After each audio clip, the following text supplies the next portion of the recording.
Bismillahirrahmanirrahim. Assalamualaikum warahmatullahi wabarakatuh. Alhamdulillahi rabbil alamin. Wassalatu wassalamu ala ashrafil anbiya'i wal mursalin. Wa ala alihi wa ashabihi wa man tabi'ahum bi ihsanin ila yaumiddin. Asyhadu an la ilaha illallah wahdahu la syarikalah. Wa asyhadu anna Muhammadan abduhu wa nabiyuhu wa rasuluh la nabiyya wa la rasula ba'dah. Allahumma asrah sudurana wa tazawwaz an sayyi'atina wa hab lana fahmal anbiya'i wal mursalin wa hab lana fahmas salafus salih. Allahumma anfa'na bima 'allamtana wa 'allimna ma yanfa'una wa zidna ilman wa na'udzu billahi min ahwali ahli nar. Allahumma la sahla illa ma ja'altahu sahla wa anta tas'alul hazna idza syi'ta sahla. Rabbi israh li sadri wa yassir li amri wahlul 'uqdatam min lisani yafqahu qawli. Rabbi zidni ilma. Subhanaka la ilma lana illa ma 'allamtana innaka antal alimul hakim. Rabbana atina min ladunka rahmah wa hayyi' lana min amrina rasada. Wa ba'd. Ikhwana fiddin, jemaah yang semoga dirahmati Allah, semoga diberkahi oleh Allah dan diridhai oleh Allah SWT. Alhamdulillah, malam hari ini kita dimampukan oleh Allah SWT tetap mengisi Ramadan kita dengan amalan-amalan terbaik, dengan semangat terbaik, dengan pengharapan yang terbaik. Maka siapa-siapa yang saumnya, siapa-siapa yang qiyamnya didasari oleh imanan wahtisaban,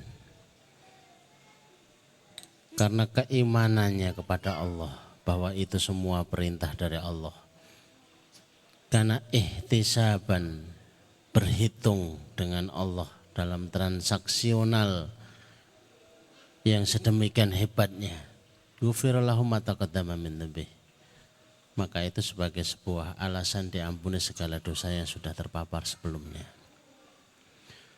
Jemaah sekalian yang dirahmati Allah, salah satu di antara 4 surat pembangun jiwa yang dahulunya dibekalkan kepada Rasulullah Muhammad SAW sekaligus SK pengangkatan Rasulullah SAW menjadi Rasul. Memperhatikan sejenak, ternyata di dalamnya itu kaya akan makna, sebuah tuntunan yang menghantar sebuah kesuksesan. Tidak peduli seberapa sederhananya bekalan itu, karena memang memulai sesuatu kadang-kadang butuh sebuah bekalan yang lebih sederhana, tidak jelimet. Maka awal daripada pembangun jiwa Rasulullah SAW di awal kerasulannya, setelah fasta bima tu'maru wa adrin alal jahilin, kamu berdakwahlah terang-terangan, jangan diam-diam, sudah waktunya untuk terang-terangan. Berdakwah secara terang-terangan berbeda dengan berdakwah secara diam-diam. Maka dakwatun bisirri berbeda dengan dakwatun bil jahri. Maka yang dibekalkan oleh Allah SWT ada 6. Setiap masanya adalah layak untuk mengambil bekal, karena Al-Quran selalu mengikuti zaman dan sesuai dengan hajat dan kebutuhan. Maka awal Allah bekalkan kepada Rasulullah Muhammad SAW, ya ayyuhal muddathir kum fa'angthir. Ada 6. Pertama diawali dengan ya ayyuhal muddathir, wahai yang berselimut. Apakah selimut itu maknawi ataukah selimut itu majazi? Keduanya itu benar. Maknawi bisa jadi berselimutkan dengan kemalasan, berselimutkan dengan keraguan, berselimutkan tentang hal-hal yang menghalang untuk melakukan sesuatu. Dan pada kondisi tersebut Rasulullah memang sedang menggunakan selimut. Maka kedua-duanya baik secara hakiki maupun secara maknawi itu benar. Dathiruni minta untuk diselimuti. Maka yang harus dilakukan bangun. Rasulullah menyebut bahwa dengan adanya surat ini sebuah pengumuman, pemakluman kepada Rasulullah bahwa waktu-waktu untuk santai, waktu-waktu istirahat itu sudah selesai. Dan digantikan dengan waktu-waktu bersungguh-sungguh. Dalam bahasa majas yang bisa difahami bahwa waktu untuk bersantai itu sudah selesai. Begitu diangkatnya Nabiullah Muhammad SAW sebagai Rasul, maka akan menunggu satu titah demi titah, satu instruksi demi instruksi selanjutnya. Maka harus bangun jiwanya. Bangun pula raganya. Fa'angzir, dan akan memberikan peringatan. Bahwa yang akan dihadapi oleh manusia itu tidak sesederhana yang dibayangkan. Bahwa yang akan dihadapi oleh manusia itu di luar dugaan. Begitu menghentak sekiranya itu tanpa persiapan. Maka dibutuhkan sosok yang terpercaya untuk mengingatkan bahwa hari berbangkit itu benar-benar ada, bahwa pertanggungjawaban itu benar-benar ada. Kemudian setelah misi jauhnya itu tercapai, bahwa seorang da'i ilallah, bahwa seorang yang berdakwah di jalan Allah, selain dia harus semangatnya yang bangkit, selain dia itu ada obsesi untuk mengajak kepada kebaikan. Maka dibutuhkan variabel yang dekat dengan dirinya. Karena keberhasilan di dalam dakwah itu mau tidak mau akan melihat pembawa dakwah itu sendiri. Sementara dakwah itu adalah nafas kehidupan. Tidak hanya dilihat isi yang didakwahkan, tapi juga kenyataan di kehidupan daripada para da'i itu sendiri. Pada perintah yang ketiga, wa thiyabaka fatahhir, dan pakaianmu bersihkannya. Aisyah Tafasir memberikan penjelasan dan pakaian-pakaian jahiliyah bersihkan, mulai ditanggalkan, mulai dicuci, mulai dilaundry, mulai dibersihkan, dan berbangga dengan pakaian Islaminya. Karena itu yang dipilihkan oleh Allah Azza wa Jalla. Laki-laki ini adalah hakiki dan maknawi kedua-duanya dapat. Bahwa seorang da'i itu untuk merebut hati massa yang diajaknya, mad'u yang diajaknya. Kadang-kadang penampilan itu sangat diperhatikan. Sehingga pakaiannya harus bersih, tidak harus baru, tidak harus mahal, tidak harus bagus, tapi pastikan itu bersih. Tapi maknawinya, wa thiyabaka fatahhir, dan pakaianmu bersihkanlah dari atribut yang menandakan tidak Islami.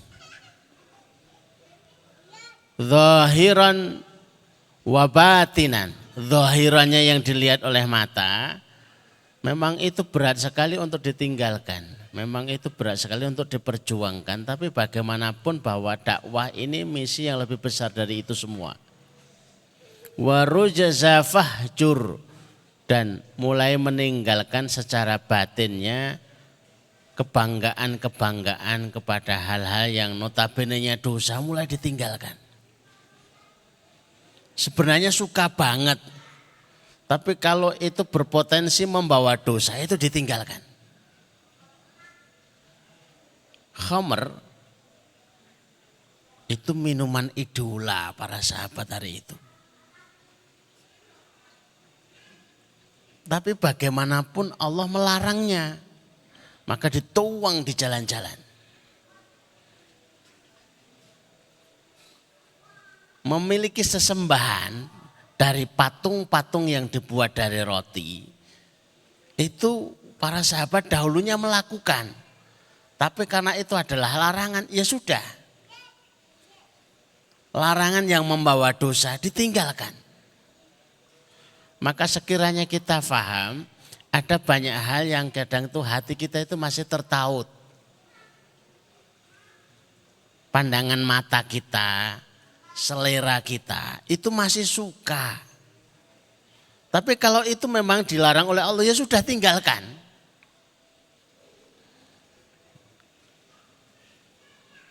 Mantan-mantan teman dahulu sebenarnya masih suka. Historis dan kenangannya itu masih ada. Tapi potensi untuk bisa mengambah kepada dosa lagi itu masih ada. Tinggalkan. Koleksi pakaian-pakaian di masa dulu itu begitu membanggakan.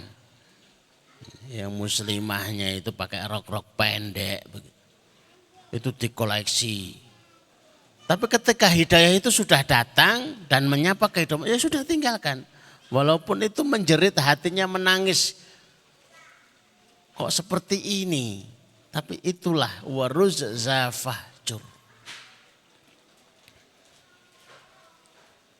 Dan perbuatan-perbuatan dosa, maka mulai jagalah jarak. Mulailah jagalah jarak. Selera diri kita pun tiba-tiba berubah.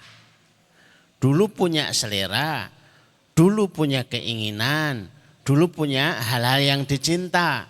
Tapi ketika Islam itu datang menyapa, kemudian berubahlah semuanya. Sekali lagi sekalipun itu sangat-sangat hatinya tidak menyukai. Lawang biasanya tongkrong, tahu-tahu kok iktikaf, itu kan jauh. Duduk, baca Quran, ngaji, berzikir itu berat. Tapi karena itu adalah selera yang dihidangkan kepada kita, Allah akan mengganti dengan pilihan-pilihan darinya sesuatu yang akan bisa dinikmati di hati kemudian hari. Dan hebatnya ditutup bekal untuk mengawali dakwah dengan wala tamnun tastakthir wali rabbika fasbir. Membutuhkan pembuktian demi pembuktian. Ada kalanya orang di dalam dakwah itu menghitung transaksionalnya. Bahwa saya mengeluarkan transportasi itu biayanya sekian. Butuh ini, butuh itu, butuhnya sekian. Kalau tidak menghasilkan sesuatu yang sepadan, sangat pengen itu ditinggalkan. Terlebih ada di gunung-gunung, di kampung-kampung, di tempat yang terhitung itu tertinggal. Masyarakatnya masyarakat lemah secara ekonomi. Maka menjanjikan apa?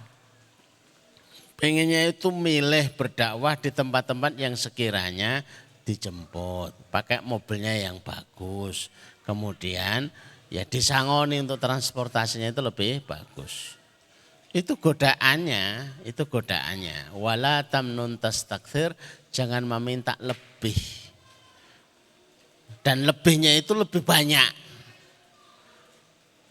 Bahwa jalan ini dari dulu itu membutuhkan kekhusyuan, istiqomah, kesetiaan kepada jalan Allah.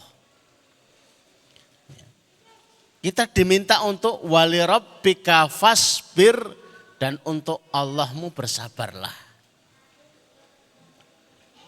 Diminta kita bersabar dengan dakwah kita, diminta kita bersabar dengan ibadah kita, diminta kita bersabar dengan pembuktian demi pembuktian di jalan Allah Azza wa Jalla. Ini tidak mudah sekalipun berada dalam korps atau barisan para asatidzah sekalipun. Maka bekal ini ringan nampaknya tapi berat dalam kenyataannya. Karena dalam kenyataan jauh lebih berat yang dihadapi daripada sesuatu yang disampaikan dengan lisan. Tapi itu bekal sekaligus warning rambu-rambu yang mesti dimengerti. Bahwa tabiat jalan dakwah ini akan bertemu dengan hal yang seperti itu. Mudah-mudahan dengan mengenal jalan dakwah, dengan mengenal bekal para da'i, tidak mudah kita tergiur, tidak mudah kemudian kita ini terpenjara atas selera-selera yang boleh jadi itu adalah mengandung dosa, padahal itu harus ditinggalkan. Dan menjadi prasyarat ketika berada di jalan Allah Azza wa Jalla. Singkat tapi mudah-mudahan bermanfaat dan kita semua dirahmati Allah, dijaga oleh Allah sebagaimana Ashabul Kahfi. Penjagaan Allah itu tidak identik dengan sesuatu yang bentuknya itu besar. Secara sarana, prasarana, media, tidak identik dengan kekuatan yang bisa kemudian bisa diandalkan, harta yang begitu membentang di sana sini. Bahwa 7 Ashabul Kahfi itu masih punya cita-cita untuk melaksanakan perintah Allah. Bagaimana Allah memperjalankan agar ketujuhnya itu berhasil di dalam misinya itu. Bahwa ternyata misi itu kalau diperjuangkan dengan 7 orang saja itu makan waktu 309 tahun. Bukan capaian demi capaian kemenangan yang ditunjukkan kepada para Ashabul Kahfi, tapi justru sebaliknya. Waktunya yang diperkuat bergulir sehingga tanpa disadari dalam 309 tahun ditidurkan Ashabul Kahfi. Dan untuk melihat kekuasaan Allah, maka setiap hari Jumat untuk dibaca bukan dilihat bahwa keutamaannya semata, tapi untuk dilihat bagaimana kita belajar tauhid kalau Allah itu sudah berkenan bahwa hukum alam pun bisa diputar dengan cara kekuasaannya. Sehingga 309 tahun pun bisa. Apakah mungkin hidupnya selama itu? Ya mungkin kalau Allah menghendaki. Terus 309 tahun tanpa makan, tanpa minum, ternyata masih hidup. Sehingga kalau puasa seharian itu belum apa-apa dibandingkan dengan 309 tahun mereka.